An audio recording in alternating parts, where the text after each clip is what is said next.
get a message about church anniversary. I'm sure from Reverend Dr. Alonzo Smith, I'm very excited about him coming to our church. I met him last year when our churches got together to do the Holy Week services for the Methodist churches. And that's where this camaraderie has come about, because we met during Holy Week time.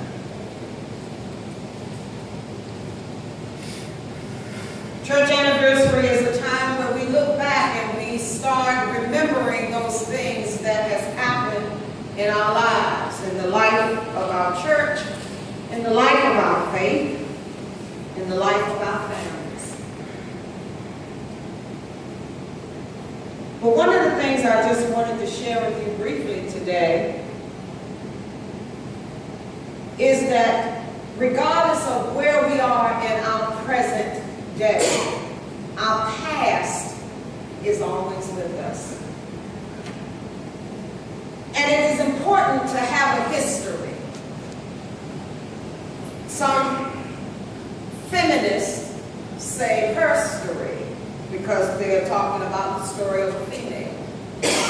And they don't embrace the word history because they particularly say that men are the ones that design history. I don't think that's true, but that's what they say. But history, our history, informs us from the time we were born until today. All of us have a history. And none of us were born this morning. That means all of us have a past. Amen? Amen. Our history informs us as to what has happened in our lives, in our church, in our families. But although we have a history, it should not conform us to be in a place of complacency. It should not be used as our excuses not to move forward. It should not condemn us based on where we've been. Our history is there, yes, but it should spring us forward or catapult us into a place where I've been there, but I'm going here. Right? See, we sometimes get caught up in our past. And because of that, many people have a hard time dealing with the present, and they feel like they have no hope for the future. I love working with seniors and have loved working with seniors for many, many years. And I'm always encouraged when I meet a senior who, although they may be 70, 80, or 90, or 100 years old, they did not or have not allowed their past or what they did to stop them from living in the present.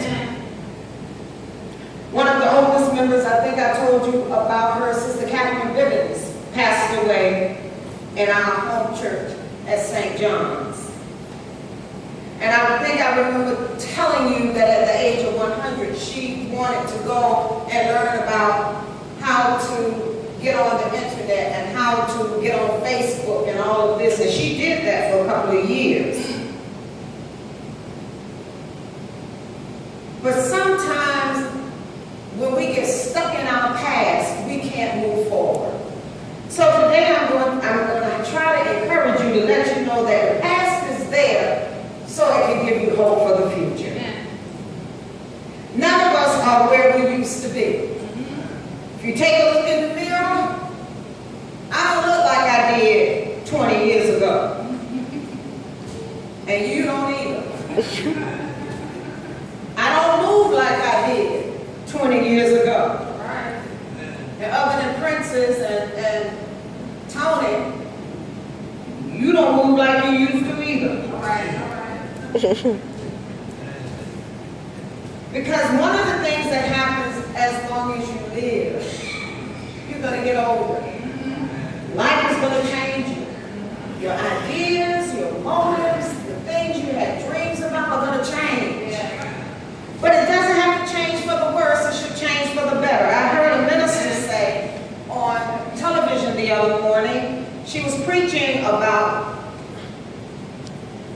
I think it was, I don't even know what it was, but I just heard this quote and she said, keep on living while you live and die when you die. And I thought about that. How many people die while they're living?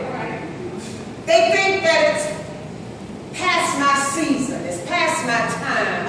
I've done all that I could do. I can't do anymore. But I believe if God wakes you up in the morning, you may not have been able to do what you did 20 years ago, but you can do something.